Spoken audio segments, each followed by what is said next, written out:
I'm Bishop Greg Kelly, the Auxiliary Bishop of the Diocese of Dallas.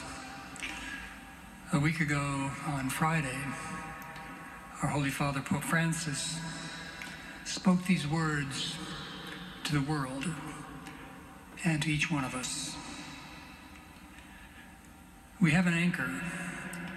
By his cross we have been saved. We have a rudder. By his cross we have been redeemed. We have a hope. By his cross we have been healed and embraced so that nothing and no one can separate us from his redeeming love. Pope Francis spoke these words from the middle of an empty St. Peter's Square on a rainy Roman night. And they were spoken to the world and spoken to the heart of each one of us. We have an anchor. We have a rudder. We have a hope. Jesus Christ, the Son of God, the same yesterday, today, and forever. Jesus, our brother, who left his Father's home in the heavens to come in search of us and to bring us home.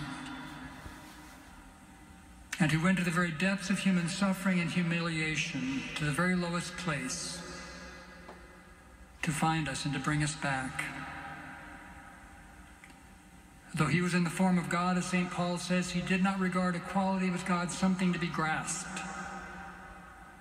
Rather, he emptied himself all the way to death on a cross. He went to the very lowest place so that in all of our lowest places we would fall into him, encounter him, be embraced by him. No social distancing here, no spiritual distancing. He is close to us. We have an anchor, we have a rudder, we have a hope.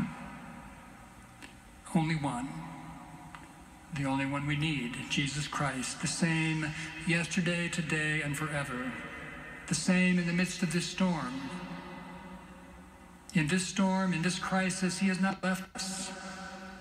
In this darkness, he has not abandoned us. In this time of suffering and isolation, he has not forgotten us. He has not left us also without the means of serving him, stripped as we are of so many of the familiar rituals and customs and devotions and liturgies of Holy Week. We're stripped down bare. But he has not left us without what we need, because he is with us. And the Holy Father pointed out in his homily the two things he's given us: prayer and quiet service. In prayer and quiet service in our homes, in the silence of our hearts, socially distant but spiritually close, with prayers lifted up to the Lord, lifted out of the depths. So many low places now, so much suffering. But we lift up our hearts, we lift up our prayers for all who suffer, all our brothers and sisters. We're all in the same boat. But of course, we're always all in the same boat. We just don't know it. We're only one family, brothers and sisters, sons and daughters of the same loving God. In our homes this week, socially distant, spiritually close, we are given the gift of time to think about these things, to think about what happened to him, to think about what he did, what he freely chose, and he freely chose it out of love. He himself said, "No one takes my life away from me. I lay it down freely, and I take it up again." And this is done out of love for us. We think about these things as they unfolded in his life in Jerusalem 2,000 years ago. But this same mystery unfolds in our life now, because we are part of the body of Christ. And it unfolds in our life in these days and this week, this Holy Week, in new and dramatic ways. In this time of crisis, he is with us as we enter into this holiest of weeks, enter in with lives so drastically changed from anything we could have foreseen, anything we would ever plan for ourselves, for sure. But we enter it with the hope that exists in our hearts, that is his gift to us. We enter into this with trust in him, trust that he is with us, that his providence rules our lives still, and that this providence is not something impersonal, not something generic, but this providence is concrete and immediate and personal for each one of us. He is with each one of us individually and all of us together.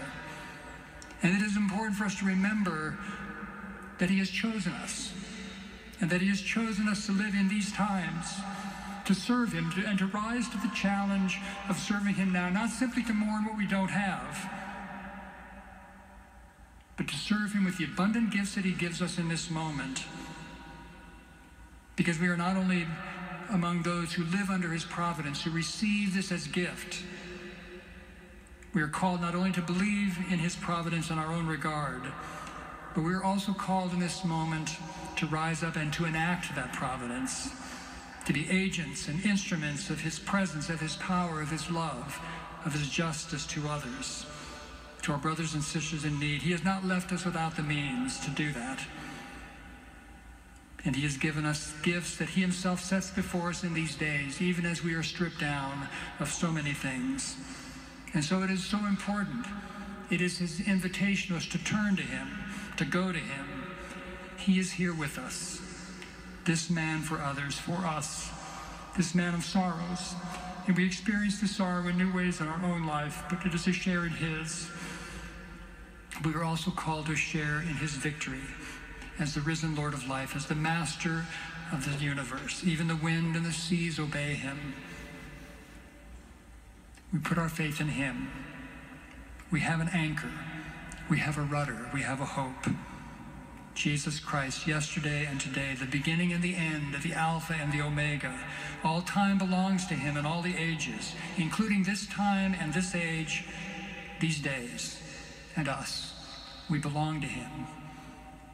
We have an anchor.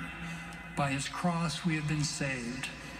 We have a rudder. By his cross we have been redeemed. We have a hope, only one hope, the only one we need. By his cross we have been healed and embraced, so that nothing and no one can separate us from his redeeming love. Jesus Christ the same, yesterday, today, and forever.